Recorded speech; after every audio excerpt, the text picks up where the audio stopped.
Hello friends, आप सबका स्वागत है आपके अपने यूट्यूब चैनल फार्मा एमसीक्यू में। तो देखिए ब्लड जो है, हम ब्लड के एमसीक्यूज डिस्कस कर रहे थे, है ना। तो एक पार्ट मैंने अपलोड कर दिया, अगर आप लोगों ने नहीं देखा है ना तो पहले ना उस पार्ट को देखिए, क्योंकि उसमें 50 क्वेश्चन डिस्कस करे हुए हैं, है ना। तो उसके आगे के क्वेश्चन इसमें हम डिस्कस करेंगे, तो वो पार्ट जरूर से देखना। उसके बाद आप इस वाले पार्ट को देखना, और वो जो इसका फर्स्ट पार्ट है वो मैं वीडियो के जो है डिस्क्रिप्शन बॉक्स में, ठीक है, आपको वो उसका वीडियो दे दूंगी, वहाँ से देख लेना आप लोग। ओके, तो देखिए इसमें जो है हम जो ह्यूमन एनाटॉमी एंड फिजियोलॉजी का जो हमारा ब्लड है काफ़ी इंपॉर्टेंट है। ब्लड से आपके सभी जितने भी फार्मासिस्ट के हमारे एग्जाम्स होते हैं क्वेश्चन बनता ही बनता है, बहुत ही इंपॉर्टेंट हमारा टॉपिक है। तो आपके अपकमिंग जितने भी गवर्नमेंट फार्मासिस्ट एग्जाम्स होने हैं, ESIC है आपका, RRB है, और जो आपके जो है एम्स के एग्जाम्स हैं, डिफरेंट SSB है, ओके, और जो आपके स्टेट फार्मासिस्ट में जो है महाराष्ट्र है, पंजाब है, हरियाणा है, यूपी है, मतलब सभी के लिए जो है ये काफ़ी इंपॉर्टेंट रहने वाले हैं। तो देखिए स्टार्ट करते हैं, और स्टार्ट करने से पहले अगर आप लोग चैनल पे नए हैं, आपने चैनल सब्सक्राइब नहीं किया, चैनल को प्लीज़ सब्सक्राइब कीजिएगा, वीडियो को लाइक करना, शेयर करना, कमेंट करना, बेल आइकन को प्रेस करना, ताकि जो आने वाले वीडियोज़ होते हैं उनके नोटिफिकेशंस आप लोगों को मिल सके। क्वेश्चन देखिए, which of the following organ is known as the graveyard of RBC। RBC का ग्रेवयार्ड मतलब कि RBC का कब्रिस्तान किसे कहते हैं, तो ये हमारा स्प्लीन होता है। स्प्लीन को क्या बोलते हैं? ग्रेवयार्ड ऑफ RBC बोलते हैं। स्प्लीन बहुत ही इंपॉर्टेंट है। देखिए बहुत से एग्जाम्स में स्प्लीन की लोकेशन पूछी गई है, तो आप ना स्प्लीन की लोकेशन को अच्छे से आपको पता होनी चाहिए कि एग्जैक्ट लोकेशन कहाँ पर है। देखिए जो आपकी रिब्स होती है लेफ्ट साइड में, देखिए स्प्लीन एक तो आपको पता होना चाहिए लेफ्ट साइड में प्रेजेंट है। अगर आपको इतना भी पता होता ना, अभी एम्स के एग्जाम में क्वेश्चन आया था, उसमें अगर आपको ना ये पता होता ना लेफ्ट या राइट कौन से साइड में, तो आपका आंसर निकल आता। तो एक तो आपको पता होना चाहिए लेफ्ट साइड में है, और बाकी रिब्स जो होती है ना आपकी, जो लास्ट वाली रिब्स है, आई थिंक 8, 9, 10 ऐसा कुछ है, उनके नीचे होते। तो आप ना इसकी एग्जैक्ट लोकेशन अपना अच्छे से इसको देखना, क्योंकि बहुत से एग्जाम में ना इसके स्प्लीन के क्वेश्चन बनते हैं, बहुत ही इंपॉर्टेंट है स्प्लीन। ओके, तो स्प्लीन को क्या बोलते हैं? ग्रेवयार्ड ऑफ RBC बोलते हैं। ओके, देखिए स्प्लीन जो है इसे क्या कहेंगे? RBC का ग्रेवयार्ड कहते हैं। क्यों कहती हैं? It is where old and damaged RBC eliminate होती है। ठीक है, ओल्ड और डैमेज्ड, क्योंकि हमने देखा RBC का लाइफ स्पैन 120 डेज होता है ना। तो ओल्ड और डैमेज्ड जो RBC होते हैं यहाँ पर उनका एलिमिनेशन होता है। It acts primarily as a blood filter. जो स्प्लीन है ब्लड फिल्टर भी कहेंगे। Primary function of spleen is to filter blood. क्या करती है? ब्लड को फिल्टर करती है बाय एलिमिनेटिंग सेलुलर वेस्ट, और ये store house for blood cells का स्टोर हाउस भी होता है ये आपका स्प्लीन। ओके, नेक्स्ट है मेन फंक्शन ऑफ WBC। जो हमारी जो ब्लड देखते हैं ना, ब्लड में हमारा जो है प्लाज्मा होता है, और आपके जो ब्लड के एलिमेंट्स होते हैं WBC, RBC और प्लेटलेट्स, है ना। तो आपसे WBC का पूछा है क्या कि मेन फंक्शन WBC क्या फंक्शन करती है। देखिए ट्रांसपोर्ट सब्सटेंस है, remove dead cells, increase blood circulation है, फाइट अगेंस्ट इन्फेक्शन। तो क्या होगा इसका? देखिए इन्फेक्शन के अगेंस्ट फाइट करती है ना, ऑप्शन डी राइट हो जाएगा। नहीं, which is not disease of erythrocytes. Erythrocytes मतलब RBCs जो आपकी होती है ना, तो उनका जो है उनसे रिलेटेड डिजीज कौन सी नहीं है। ओके, देखिए ल्यूकीमिया जो होता है आपका अब नॉर्मल, मतलब बहुत ही ज़्यादा नंबर में आपकी WBCs हो जाती है ना, तो उसको ल्यूकीमिया बोलते हैं। जो ब्लड कैंसर होता है ना, तो आपका जो है ये WBCs की डिजीज़ हो गई। तो आपसे यही पूछा नॉट डिजीज ऑफ RBC, तो आपका आंसर तो ऑप्शन ए ही हो गया। बाकी एनीमिया है, थैलेसेमिया, पॉलीसाइथीमिया, तीनों RBC से रिलेटेड हैं। ओके, नहीं तो what is the descriptive name of clotting factor 10। देखिए क्लोटिंग फैक्टर्स जो है ब्लड की क्लोटिंग में जो हेल्प करते हैं। ओके, तो इनके जो नेम है, डिस्क्रिप्टिव नेम है, वो बहुत इंपॉर्टेंट है। तो आपको सारे के सारे क्लोटिंग फैक्टर्स के नेम पता होने चाहिए। तो आपसे अभी पूछा है फैक्टर नंबर 10 को क्या कहेंगे। देखिए फिब्रिनोजन दिया है, लेबाइल फैक्टर, तो लेबाइल तो कैल्शियम के बाद लेबाइल आता है, कि लेबाइल तो आई थिंक यहाँ 5 नंबर वाला लेबाइल होता है। प्रोथ्रोम्बिन स्टुअर्ट पावर फैक्टर, तो फैक्टर नंबर 10 होता है आपका स्टुअर्ट पावर फैक्टर होता है, ऑप्शन आपका डी राइट हो जाएगा। ओके, बाकी देखिए यहाँ पर मैंने सारे क्लोटिंग फैक्टर्स लिखे हुए हैं, क्लोटिंग फैक्टर उनके कॉमन नेम्स यहाँ पे लिखे हुए हैं। फैक्टर नंबर 1 जो होता है वो फिब्रिनोजन होता है। फैक्टर नंबर 2 प्रोथ्रोम्बिन होता है। फैक्टर नंबर 3 होता है थ्रोम्बोप्लास्ट या tissue factor. Okay, factor number 4 calcium, calcium के बाद लेबाइल फैक्टर आ गया फैक्टर 5, फैक्टर जो 6 नहीं एग्जिस्ट करता, ध्यान रखना है 6 जो है इसमें एग्जिस्ट नहीं करता। 7 पे स्टेबल फैक्टर या प्रो कन्वर्टिन आता है। 8 में एंटी हीमोफिलिक फैक्टर ए आता है। 8 क्या है? एंटी हीमोफिलिक फैक्टर ए। 8 की डेफिशिएंसी से हमने देखा था हीमोफीलिया ए हो जाता है। और जो 9 है वो एंटी हीमोफिलिक फैक्टर बी होता है, इसकी डेफिशिएंसी से हीमोफीलिया बी हो जाता है। और 9 को क्रिसमस फैक्टर भी कहेंगे। Factor number 9 is also called as Christmas factor. Factor number 10 जो आप लोगों से क्वेश्चन पूछा हुआ था, Stuart power factor. Factor number 11 is anti haemophilic factor C, इसकी डेफिशिएंसी से हीमोफीलिया सी हो जाता है। ओके, नेक्स्ट आपका क्या है? फैक्टर नंबर 11 हो गया। 12 में हेगमैन फैक्टर होता है, ये हेगमैन फैक्टर भी एग्जाम में क्वेश्चन पूछा हुआ है। और जो 13 है ये फिब्रिन स्टेबलाइजिंग फैक्टर होता है। तो ये सारे फैक्टर्स के नाम आपको याद होने चाहिए, एग्जाम में कोई भी आ सकता है।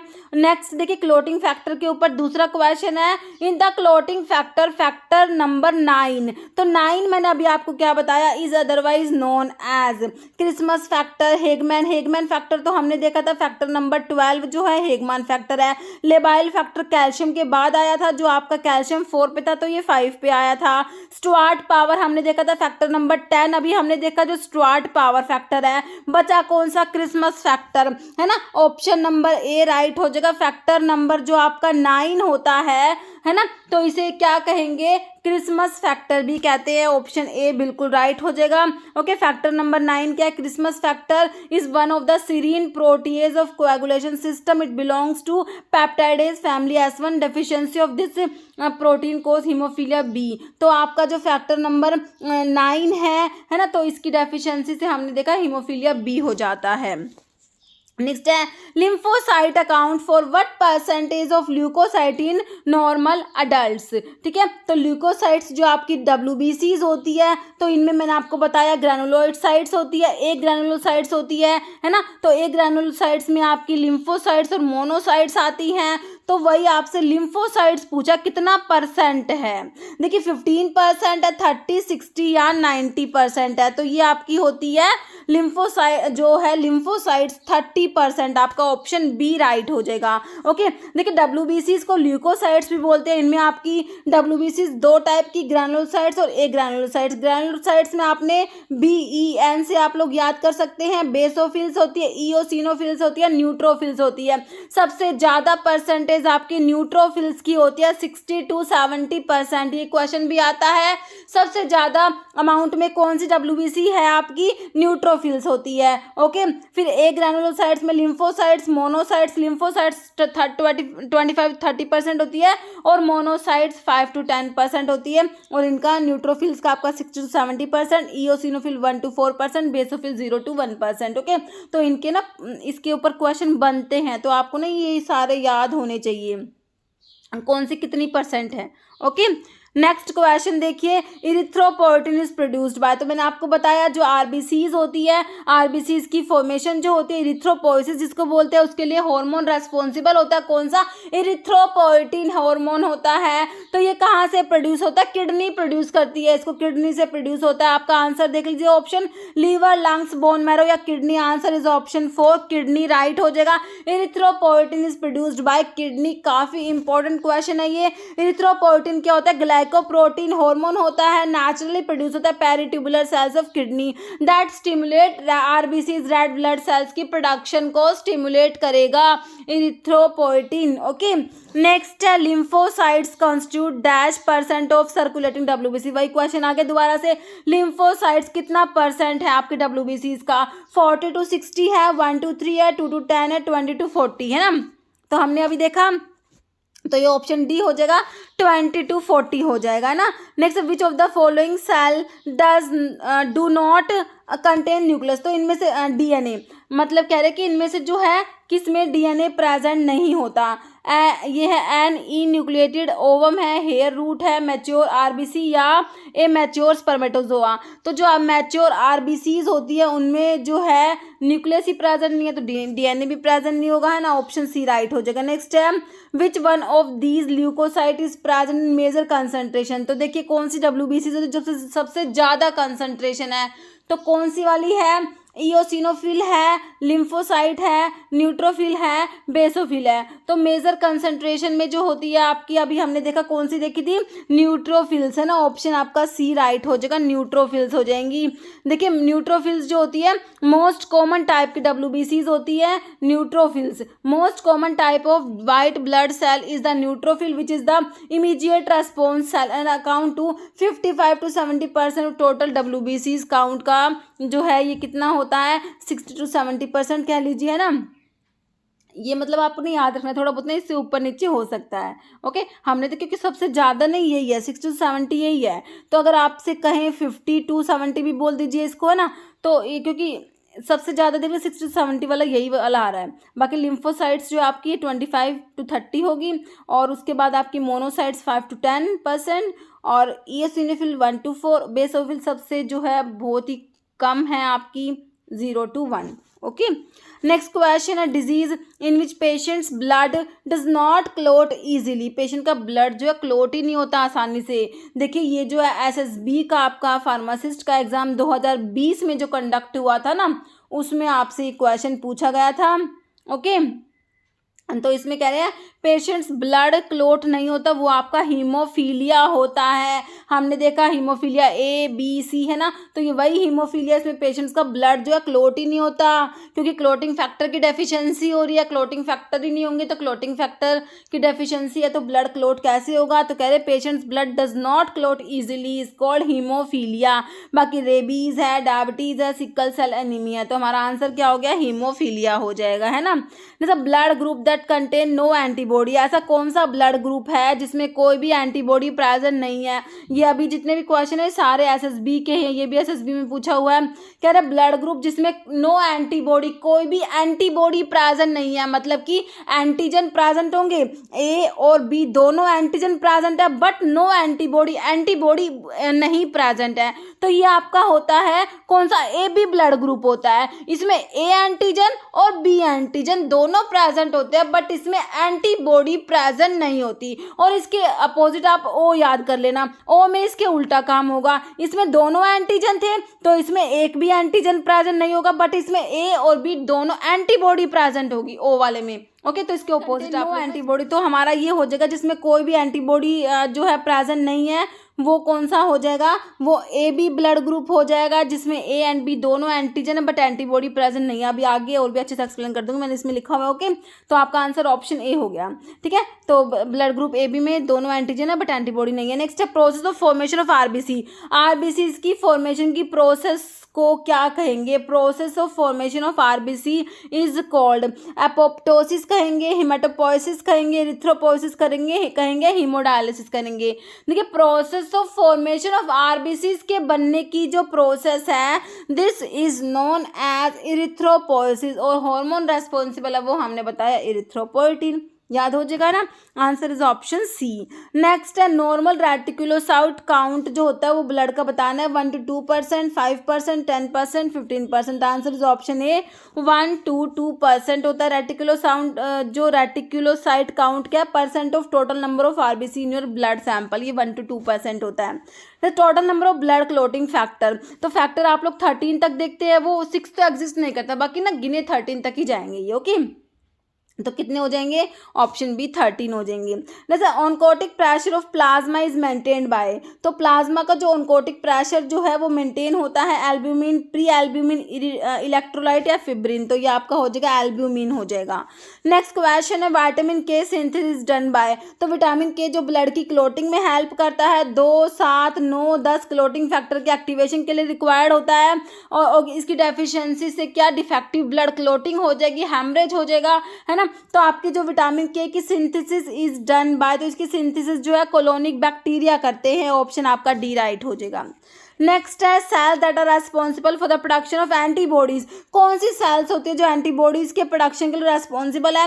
प्लेटलेट्स, RBCs हैं, प्लाज्मा या WBCs। तो एंटीबॉडी के प्रोडक्शन के लिए हमारी WBCs white blood sales responsible होती है, answer is option D। Next universal blood donor, आप लोगों से पूछा तो हमें पता है O वाला डोनर होता है, यूनिवर्सल डोनर होता है, और जो AB वाला यूनिवर्सल एक्सेप्टर होता है, ये तो हमें पता है ना। लेकिन अभी क्वेश्चन में पूछा है कि ओ में भी दो में दिख रहा है आपको, ओ भी दो जगह पे है, एक में है ओ नेगेटिव, एक में O positive, A B positive और ये ए बी नेगेटिव था है, ठीक है। तो यूनिवर्सल ब्लड डोनर जो होता है वो ओ नेगेटिव याद करना है, और जो यूनिवर्सल डोनर तो ओ नेगेटिव हो गया, और यूनिवर्सल एक्सेप्टर जो ए बी है वो ए बी पॉजिटिव याद कर लेना। ओके, डोनर तो हो गया ओ नेगेटिव और एक्सेप्टर ए बी पॉजिटिव याद करना है आप लोगों ने। तो आपका आंसर इसका, आपसे यूनिवर्सल डोनर पूछा तो आप लोग ओ नेगेटिव ऑप्शन बी कर देंगे, right. Okay, next life span of RBCs. RBCs का लाइफ स्पैन 120 डेज हम लोग याद करते हैं।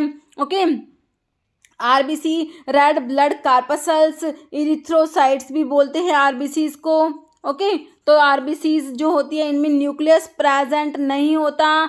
Mature RBCs do not contain nucleus, काफ़ी इंपॉर्टेंट क्वेश्चन है, एग्जाम में आ सकता है, ध्यान रखना आपने। तो आपका जो है लाइफ स्पैन 120 डेज हो गया आरबीसीज का। ESR स्टैंड्स फॉर, तो ये होता है इरिथ्रोसाइट सेडिमेंटेशन रेट होता है ESR, erythrocyte sedimentation rate. Next है platelets are produced from lymph node, spleen, bone marrow या लीवर, तो आपका बोन मैरो प्रोड्यूस करेगा प्लेटलेट्स, ऑप्शन सी हो जाएगा। Platelets are made in our bone marrow, sponge like tissue, जो हमारी जो बोन्स होती है ना उसके अंदर स्पॉन्ज लाइक टिश्यू होता है, उसे बोन मैरो कहते हैं। बोन मैरो में हमारी ब्लड की सेल्स बनती है ना। Bone marrow contain stem cells that develop into RBCs, जो डेवलप होती है किसमें, रेड ब्लड सेल्स में, व्हाइट ब्लड सेल्स में, प्लेटलेट्स में। प्लेटलेट्स को थ्रोम्बोसाइट्स भी बोलते हैं, जो ब्लड की क्लोटिंग में हेल्प करती है। ओके, नेक्स्ट है 3 main function of monocytes.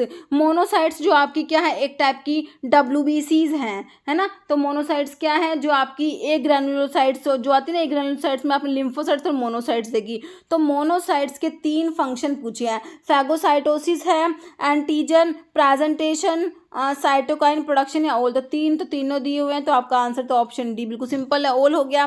Next है disease characterised by increase in the number of platelets in blood. अगर प्लेटलेट्स का नंबर ज़्यादा हो जाएगा, इंक्रीज हो जाएगा, कौन सी डिजीज होती है, देखिए लिम्फोसाइटिक ल्यूकीमिया, मेगालोब्लास्टिक एनीमिया, तो फोलिक एसिड और विटामिन फोलिक एसिड और विटामिन B12 की डेफिशिएंसी से आपका मेगालोब्लास्टिक एनीमिया होता है।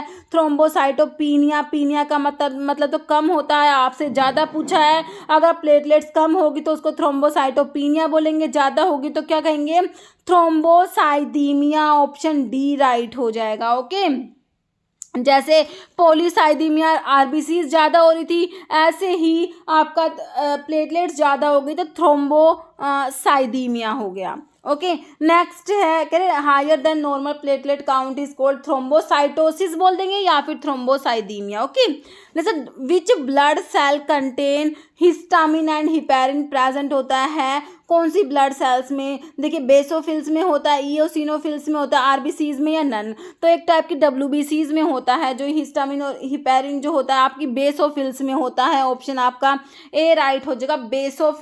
बेसोफिल्स जो है इनमें जो है हिस्टामिन और हिपेरिन प्रेजेंट होता है, और जो बेसोफिल्स है आपकी जो है एक टाइप की क्या है, WBCs है, एक टाइप की क्या है, ये ल्यूकोसाइट होती है, जो किस में आती है आपकी ग्रैनुलोसाइट्स में आती है। बेसोफिल्स है ना, ग्रैनुलोसाइट्स में मैंने आपको 3 बताई, एन से न्यूट्रोफिल और जो है ईओसिनोफिल और बेसोफिल है ना, जो 0 to 1% होती है, ये भी याद करना है, सबसे कम होता है इनका अकाउंट 0 to 1%। ओके, नेक्स्ट है क्लोटिंग फैक्टर 12, तो 12 क्लोटिंग फैक्टर, अभी मैंने आपको सारे क्लोटिंग फैक्टर बताए है ना। तो बताइए हेगमैन फैक्टर दिया है, कैल्शियम तो 4 नंबर पे होता है, लेबाइल आपका 5 नंबर पे होता है, कैल्शियम जो है 4 नंबर पे होता है, और जो है हेगमैन फैक्टर नंबर 12 हो जाएगा, ऑप्शन ए राइट हो जाएगा। ओके, नेक्स्ट क्वेश्चन है condition in which WBC significantly lower than the reference range, WBC का लेवल कम हो गया। ओके, देखिए पैनसाइटोपीनिया है, ल्यूकोसाइटोसिस तो ज़्यादा होगा, ल्यूकोपीनिया हो जाएगा आपका, ऑप्शन सी हो जाएगा, बाकी न्यूट्रोपीनिया दिया, answer is option C. WBC का काउंट जो है कम हो जाएगा, that is known as leucopenia. Okay, देखिए आरबीसी का काउंट आपका इंक्रीज होता है, आपने कहा पॉलीसाइथीमिया कह दिया, और डिक्रीज डब्ल्यूबीसी काउंट कम हुआ तो ल्यूकोपीनिया, अगर डब्ल्यूबीसी काउंट ज़्यादा हो जाएगा तो ल्यूकोसाइटोसिस, है ना। डब्ल्यूबीसी का काउंट जो है 11,000 पर mm³ से ज़्यादा हो गया तो ल्यूकोसाइटोसिस, और जो है बहुत ही ज़्यादा हो गया remarkable high count of WBC तो ल्यूकीमिया जो कैंसर में होता है। नेक्स्ट है colour of RBC is red due to the presence of RBC जो होती है आपकी, देखिए नाम देखिए रेड ब्लड कार्पसल्स, रेड, इनका कलर जो रेड है ना वो किस वजह से है, वो हीमोग्लोबिन की वजह से होता है। आरबीसी जो लाल दिखती है वो होती है हीमोग्लोबिन की प्रेजेंस की वजह से आरबीसी लाल कलर की होती है। ऑप्शन देख लीजिए क्लोरोफिल, हीमोसाइनिन ये दिए तो ऑप्शन बी हीमोग्लोबिन हो जाएगा आपका। ओके, देखिए रेड सेल्स जो होती है आपकी कंटेन स्पेशल प्रोटीन, जो आपकी आरबीसीज होती है उनमें हीमोग्लोबिन प्रेजेंट होता है। हीमोग्लोबिन एक प्रोटीन है विच हेल्प, तो किस में हेल्प करता है, carry oxygen from lungs to the rest of the body and then returns carbon dioxide from the body to lungs so it can be exhaled. Okay, तो कह रहे कि जो आरबीसीज में आपकी एक प्रोटीन है हीमोग्लोबिन, जो हीमोग्लोबिन क्या कैरी करती है, ऑक्सीजन कैरी करती है। ओके, हीमोग्लोबिन जो है क्या करती है, हेल्प्स कैरी ऑक्सीजन, तो ये क्या करती है ऑक्सीजन फ्रॉम लंग्स, लंग्स से ऑक्सीजन जो है बाकी आपके बॉडी पार्ट्स में लेके जाती है और फिर कार्बन डाइऑक्साइड को वापस ये लंग्स के पास ले आएगी जहां पर वो है एक्सहेल हो सके, बाहर जा सके। ओके, ब्लड अपीयर रेड, जो ब्लड है खून है उसका लाल रंग है because of large number of RBCs की वजह से ब्लड का कलर रेड होता है which get their colour from जो आपका हीमोग्लोबिन की वजह से होता है। नेक्स्ट है vitamin B12 and folic acid are use in the treatment of, तो किसकी ट्रीटमेंट में B12 एंड फोलिक एसिड को यूज करोगे, megaloblastic anaemia, microcytic anaemia, sickle cell anaemia, aplastic anaemia. देखिए B12 फोलिक एसिड की डेफिशिएंसी से होता क्या है, मेगलोब्लास्टिक एनीमिया होता है, तो इसी के लिए यूज कर लेंगे। Answer is of RBC. RBC की फॉर्मेशन की प्रोसेस को क्या कहेंगे, एपोप्टोसिस, हिमेटोपोइसिस, इरिथ्रोपोइसिस या हीमोडायलिसिस। ओके, कह रहे कि process of formation of RBC, RBC की जो फॉर्मेशन की प्रोसेस है उसे हमने देखा इरिथ्रोपोइसिस कहेंगे, ऑप्शन आपका सी बिल्कुल राइट हो जाएगा। ओके, बाकी इसमें एपोप्टोसिस लिखा हुआ है, तो एपोप्टोसिस क्या होता है, एक टाइप का क्या होता है सेल डेथ होता है जिसमें क्या होता है series of molecular step in a cell lead to its death, programmed cell death बोलते हैं एपोप्टोसिस को। हीमोडायलिसिस में क्या करते हैं, मशीन में फिल्टर करते हैं waste salt and fluid from your blood when your kidney are no longer healthy enough to do this work. ठीक है, तो जब किडनी जो है फिल्टर नहीं कर पाती ना तो उस टाइम पे जो मतलब कि ब्लड को प्यूरिफाई नहीं कर पाते तो हीमोडायलिसिस यूज करते हैं। नेक्स्ट है average number of platelets in 1 cubic mm of blood, तो प्लेटलेट का जो है आपने जो काउंट कितना देखा था, प्लेटलेट कितनी होती है 2.5 लाख टू 4 लाख है ना पर क्यूबिक mm, तो 1 लाख नहीं होगा, 1.5 भी नहीं होगा, 5.5 भी नहीं होगा, तो आंसर ऑप्शन 3 हो जाएगा, 3.5 लाख है ना। नेक्स्ट है और जो आरबीसी कितनी होती है, आरबीसी जो होती है मैन में तो 4.5 टू 5.5 मिलियन पर mm³ होती है और वीमेन में 3.5 टू 5.5 मिलियन पर mm³ हो जाएगी। Okay, next colour of label used to denote the blood group B, blood group जो बी है उसके लिए जो लेबल का कलर है वो आपका क्या हो जाएगा, BP, पिंक। ओके, तो याद रखना आपने पिंक होगा, बीपी होता है ना तो उससे बीपी, ये ऑप्शन ए हो जाएगा आपका, पिंक होता है। और येलो ब्लू और वाइट दिया, आंसर इज ऑप्शन 1 पिंक हो जाएगा। जो है बाकी ए के लिए येलो, देखिए येलो में ही मैंने लिख दिया, इसको दिखाई नहीं दे रहा ना ढंग से है ना, तो बाकी जो ग्रुप ए के लिए लेबल पे जो येलो कलर होता है, बी के लिए पिंक होता है, ओ के लिए जो ब्लड ग्रुप ओ के लिए आपका ब्लू होता है, ए बी के लिए वाइट होता है। ओके, नेक्स्ट है plasma has water to the extent of, plasma में कितना वाटर प्रेजेंट है। देखिए ब्लड है, ब्लड में हमने देखा एक तो प्लाज्मा होता है और एक आपके ब्लड एलिमेंट्स होते हैं जो आपके आरबीसी डब्ल्यूबीसी प्लेटलेट्स होते हैं। प्लाज्मा है ना जो वो तो आपका 55% होता है और जो ये आपके ब्लड के एलिमेंट्स होते हैं 45% होते हैं। ओके, प्लाज्मा 55% है, ये भी क्वेश्चन इंपॉर्टेंट है कि प्लाज्मा जो है कितना परसेंट है। ओके, अब प्लाज्मा में कह रहे हैं कि वाटर कितना है, प्लाज्मा में 90 लगभग 90 से 92% तक वाटर होता है। ओके, तो यही आपसे पूछा है plasma has water to the extent of, कर दीजिए आंसर राइट आपका ऑप्शन डी कर दीजिए 90% है ना। नेक्स्ट इसमें लिखा हुआ है कि blood is a specialised body fluid, इसके 4 मेन कंपोनेंट्स होते हैं, ठीक है। प्लाज्मा होता है, आरबीसीज, डब्ल्यूबीसीज, प्लेटलेट्स होती है, ओके। और प्लाज्मा मैंने आपको बताया कितना 55% होता है, और ये तीनों जो है आपके आरबीसीज, डब्ल्यूबीसीज, प्लेटलेट्स 45% होते हैं, ओके। और blood is a mixture of about 55%, हाँ ये लिख दिया मैंने इसमें, 55% प्लाज्मा एंड 45% ब्लड सेल्स होती है। लिक्विड कंपोनेंट जो ब्लड का होता है वो प्लाज्मा होता है, लिक्विड कंपोनेंट ब्लड का जो प्लाज्मा है, प्लाज्मा में कह रहे हैं which constitute 55% of body fluid, is mostly 92% इसमें वाटर होता है, और इसमें proteins, glucose, mineral, ions, hormones, carbon dioxide सब प्रेजेंट होते हैं। Plasma being the main medium for excretory product transportation plasma and blood cells themselves. Albumin कह रहे हैं मेन प्रोटीन होता है प्लाज्मा में, जो मेन प्रोटीन है वो एल्ब्यूमिन है। Functions to regulate colloidal osmotic pressure of blood, हमने देखा था अभी, है ना, प्रेशर जो ऑस्मोटिक प्रेशर ब्लड का जो मेंटेन करता है आपका एल्ब्यूमिन होता है। नेक्स्ट है epithelial cell forms the inner wall of blood, जो हमारी ब्लड वेसल्स होती है ना उनकी जो इनर लाइनिंग होती है ना, तो उनको कह रहे हैं कौन सा एपिथेलियम जो है वो बनाता है, वो फॉर्म करता है। देखिए स्क्वैमस एपिथेलियम है आपका, क्यूबोइडल है, सिलिएटेड नन, तो आपका ना स्क्वैमस एपिथेलियम होता है। स्क्वैमस एपिथेलियम होता है जो ब्लड वेसल्स की इनर लाइनिंग को फॉर्म करता है। देखिए endothelium is a term used to describe simple squamous, ये ना एंडोथेलियम होता है, simple squamous epithelium that lines the blood vessels. ये देखिए आपका ये क्वेश्चन बहुत इंपॉर्टेंट है। एंडोथेलियम जो है ये क्या है, simple squamous epithelium that lines the blood vessels, inner lining of blood vessels को जो फॉर्म करता है। Endothelium is thin layer of cells that lines the interior surface of blood vessels, okay. Next है cancer of bone marrow cell is a typical case of which type of cancer. कह रहे bone marrow sales का जो cancer है कौन से type का है, आयरन डेफिशिएंसी। देखिए एनीमिया हो गया तो ये तो एनीमिया है, आयरन डेफिशिएंसी जो आयरन की डेफिशिएंसी से है। मेगलोब्लास्टिक भी आपका एनीमिया है, vitamin B12 and folic acid deficiency से है। पर्नीशियस एनीमिया ये भी आपका जो है इंट्रिंसिक फैक्टर की डेफिशिएंसी एनीमिया। ये तो आंसर तो देखिए कितना सिंपल क्वेश्चन है, ऑप्शन डी। और ये क्वेश्चन ना आई थिंक ना एम्स के एग्जाम में आया था, किसमें आया था, क्योंकि अभी ना डिफरेंट एम्स के एग्जाम चल रहे हैं ना, तो ये एक एग्जाम में पूछा हुआ था। कितना सिंपल क्वेश्चन है, देखिए मतलब अगर आपको पता भी नहीं ना तो भी, क्योंकि आप सिंपल सा है, हम देखेंगे एनीमिया लिख रखा है, कैंसर से तो कैंसर तो ल्यूकीमिया हो जाएगा, है ना। नेक्स्ट है hematuria is presence of dash in urine. Hematuria का मतलब क्या है, किसकी प्रेजेंस यूरिन में, epithelial cells, red blood cells, platelets, डब्ल्यूबीसीज, वाइट ब्लड सेल्स। तो ये आपका red blood cells. Hematocrit measure percent of, तो हिमाटोक्रिट का मतलब क्या है, किसकी परसेंट, डब्ल्यूबीसी, प्लाज्मा, प्लेटलेट्स या आरबीसी, किसकी प्रेजेंस मतलब कि परसेंट है, तो आरबीसी की परसेंट जो है उसको हिमेटोक्रिट बोलते हैं, रेड ब्लड सेल्स।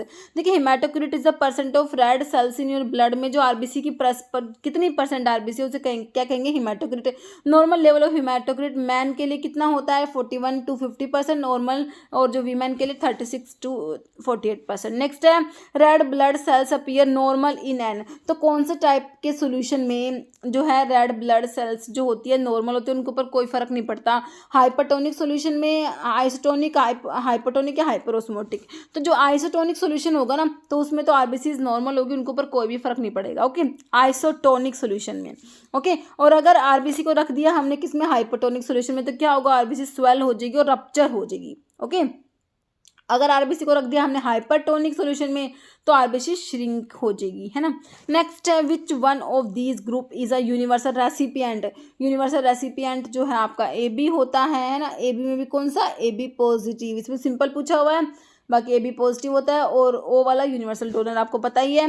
नेक्स्ट है क्लोटिंग ऑफ ब्लड। ब्लड की क्लोटिंग के लिए आपकी रेस्पॉन्सिबल होते हैं कौन से, ब्लड के कौन सी सेल्स होती है, आरबीसीज दिया है, डब्ल्यूबीसी, प्लेटलेट्स या न्यूट्रोफिल्स। तो आपकी प्लेटलेट्स होती है ना, ब्लड प्लेटलेट्स, जिनको क्या बोलते हैं, थ्रोम्बोसाइट्स, थ्रोम्बोसाइट्स भी बोलते हैं। तो ये क्या करती है, ब्लड की क्लोटिंग, क्लोट बना देती है, जिससे ठीक है ब्लड का क्लोट बनाने में हेल्प करती है ब्लड प्लेटलेट्स, याद रखना है, ऑप्शन ए राइट हो जाएगा। Next all are granular leukocytes except, okay. तो आपकी ग्रैनुलर कौन सी है, ल्यूकोसाइट्स मतलब कि आरबीसी को, मतलब कि डब्ल्यूबीसी इसको ल्यूकोसाइट्स भी बोलते हैं ना। तो अब मैंने आपको बताया ग्रैनुलोसाइट्स बताई, ए ग्रैनुलोसाइट्स बताई, है ना। ए ग्रैनुलोसाइट्स में आप दो याद करनी है, ए ग्रैनुलोसाइट्स में सिर्फ दो ही है, लिम्फोसाइट्स है, एक मोनोसाइट्स है, और जो बाकी तीन है ना वो ग्रैनुलोसाइट्स में आती है ना। BEN, एक तो आपकी क्या हो गई, न्यूट्रोफिल्स हो गई, इओसिनोफिल्स हो गई, बेसोफिल्स हो गई, है ना। कह रहे ग्रैनुलर है एक्सेप्ट, तो आपने बताने मतलब कि कौन, दूसरी ना ए ग्रैनुलोसाइट्स दे रखी होगी, तो न्यूट्रोफिल, बेसोफिल, इओसिनोफिल होगी। बाकी लिम्फोसाइट्स जो है आपकी किस में आ गई, ए ग्रैनुलर होती है, ए ग्रैनुलोसाइट्स में आती है। ऑप्शन डी राइट हो जाएगा। ओके, नेक्स्ट है which one of the following is largest in size, largest size में कौन सी है, मोनोसाइट्स, बेसोफिल्स, लिम्फोसाइट्स, न्यूट्रोफिल्स। तो लार्जेस्ट साइज है ना वो मोनोसाइट का है। ओके, ऑप्शन आपका ए हो जाएगा मोनोसाइट। तो ये इनका परसेंटेज कितना होता है मोनोसाइट्स का, 5 to 10% हमने देखी थी ना मोनोसाइट्स। नेक्स्ट क्वेश्चन है hematopoiesis take place in, okay, lungs, pancreas, liver या बोन मैरो। तो आंसर क्या हो जाएगा, बोन मैरो। देखिए various cells of blood are made in the bone marrow, कह रहे जो आपकी जो डिफरेंट ब्लड सेल्स है बोन मैरो में बनती है, इसको क्या कहेंगे, हिमेटोपोइसिस कहते हैं। जिसमें क्या होता है, हिमेटोपोइसिस में क्या इंक्लूड है, इरिथ्रोपोइसिस। इरिथ्रोपोइसिस का मतलब होता है कि आरबीसीज की फॉर्मेशन को तो क्या बोलेंगे, erythropoiesis. RBCs, production of RBC is called erythropoiesis, and myelopoiesis होता है प्रोडक्शन ऑफ डब्ल्यूबीसीज एंड प्लेटलेट्स। ओके, तो इन सब की जो फॉर्मेशन है उसको हिमेटोपोइसिस बोलेंगे। ओके, और ये प्रोसेस हमारी हो कहाँ पर रही है, बोन मैरो में हो रही है। ओके, नेक्स्ट क्वेश्चन है डेफिशिएंसी ऑफ विटामिन के लीड्स टू। तो मैंने अब बता दिया आपको, विटामिन के जो है ब्लड की क्लोटिंग में हेल्प करता है। तो अगर इसकी डेफिशिएंसी हो जाएगी तो क्या होगा, क्लोटिंग नहीं होगी, तो डिफेक्टिव ब्लड क्लोटिंग आपका हो जाएगा। ऑप्शन आपका ए हो जाएगा, डिफेक्टिव ब्लड क्लोटिंग हो जाएगा। बाकी डर्मेटाइटिस दिया है आपका, स्कर्वी होती है विटामिन सी की डेफिशिएंसी से, स्कर्वी डिजीज होती है। विटामिन सी को एस्कोर्बिक एसिड भी बोलते हैं, विटामिन सी बहुत इंपॉर्टेंट है, एस्कोर्बिक एसिड भी बोलते हैं विटामिन सी को। विटामिन सी जो है टायरोसिन के मेटाबॉलिज्म में हेल्प करता है, आयरन के एब्जॉर्प्शन में हेल्प करता है, कोलाजन की सिंथेसिस में हेल्प करता है विटामिन सी। नाइट ब्लाइंडनेस जो है आपका विटामिन ए की डेफिशिएंसी से होता है, नाइट ब्लाइंडनेस, रतौंधी हिंदी में बोलते हैं। जैसे plasma protein responsible for blood coagulation के लिए कौन सी प्लाज्मा प्रोटीन रेस्पॉन्सिबल है, फिब्रिनोजन है, ग्लोबुलिन है, सीरम अमाइलेज है, एल्बुमिन। तो सिंपल आपकी फिब्रिनोजन हो जाएगा, ऑप्शन जो है ए राइट हो जाएगा। नेक्स्ट है ब्लड ग्रुप की डिस्कवरी, जो आपका एबीओ सिस्टम है ना, एबीओ ब्लड ग्रुप है जिसमें ए होता है, बी होता है, ए बी होता है और ओ होता है, इसको ना एबीओ बोलते हैं।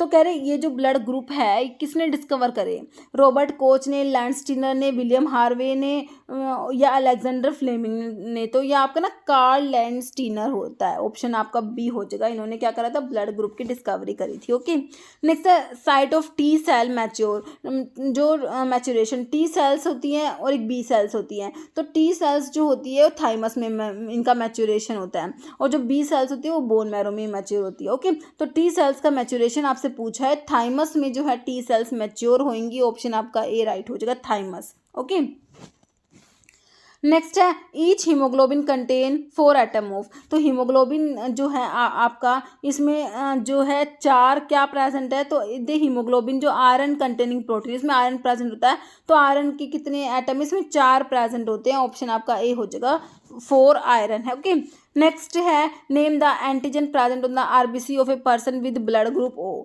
देखिए कह रहे antigen present on the RBC. देखिए एंटीजन जो होते हैं वो आरबीसी की सरफेस पे प्रेजेंट होते हैं एंटीजन्स, और एंटीबॉडी होते हैं वो आपकी प्लाज्मा में प्रेजेंट होती है ना। तो आपका कह रहे हैं कि ब्लड ग्रुप ओ है, तो उसमें कह रहे हैं कि कौन सा एंटीजन होगा आरबीसी की सरफेस पे, और किसके लिए पूछा, ब्लड ग्रुप ओ के लिए पूछा है। ओके, तो मैंने आपको बताया था जो ए बी ब्लड ग्रुप था इसमें तो ए और बी दोनों एंटीजन थे, है ना, एंटीजन ए भी था एंटीजन बी भी था, इसमें एंटीबॉडी प्रेजेंट नहीं थी। और मैंने आपको बताया था ब्लड ग्रुप ओ है, इसमें कोई भी एंटीजन प्रेजेंट नहीं था, नो एंटीजन, है ना, और इसमें ए और बी दोनों एंटीबॉडी प्रेजेंट थी। तो इसने पूछ लिया कि नेम द एंटीजन प्रेजेंट, तो इसमें तो कोई भी नहीं है, नीदर ए नॉर बी आपका आंसर हो जाएगा, ऑप्शन डी हो जाएगा। ना तो ए है ना ही बी है, एंटीजन तो है ही नहीं, दोनों एंटीबॉडी प्रेजेंट है। आंसर क्या हो गया, ऑप्शन डी। ओके,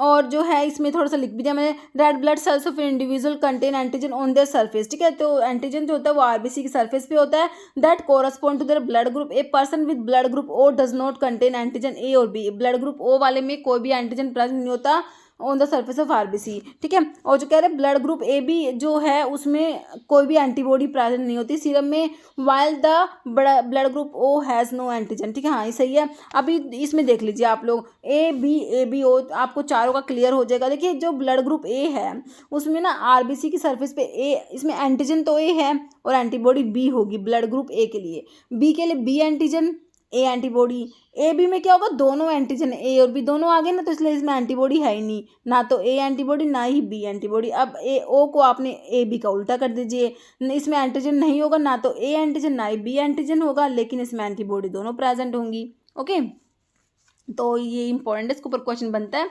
ओके, अभी जो है ये हमारे हो गए। अब क्वेश्चन, अभी ये क्वेश्चन जो है जिसका आंसर आप लोग कमेंट बॉक्स में देने वाले हैं। ओके, तो ये ब्लड के 100 क्वेश्चन हो गए, काफ़ी इंपॉर्टेंट क्वेश्चन है ये। ओके, तो इसके ऊपर जो है डिफरेंट एग्जाम्स में क्वेश्चन आते हैं। ओके, क्योंकि ब्लड बहुत इंपॉर्टेंट है। तो अभी जो है एक क्वेश्चन जिसका आंसर आप लोग देने वाले कमेंट बॉक्स में। आप लोग क्वेश्चन क्या है, cells in the blood responsible for carrying oxygen. Okay, तो कौन सी ब्लड की सेल्स है जो ऑक्सीजन कैरी करती है, आरबीसी, डब्ल्यूबीसी, लिम्फोसाइट्स, प्लेटलेट्स। का आंसर आप लोगों ने कमेंट बॉक्स में देना है। इस वीडियो में इतना ही। अगर आपको वीडियो अच्छी लगे तो लाइक करना, शेयर करना, चैनल पर नए हैं तो मैं आप लोगों से रिक्वेस्ट है कि चैनल को प्लीज सब्सक्राइब जरूर करना। Okay, thank you.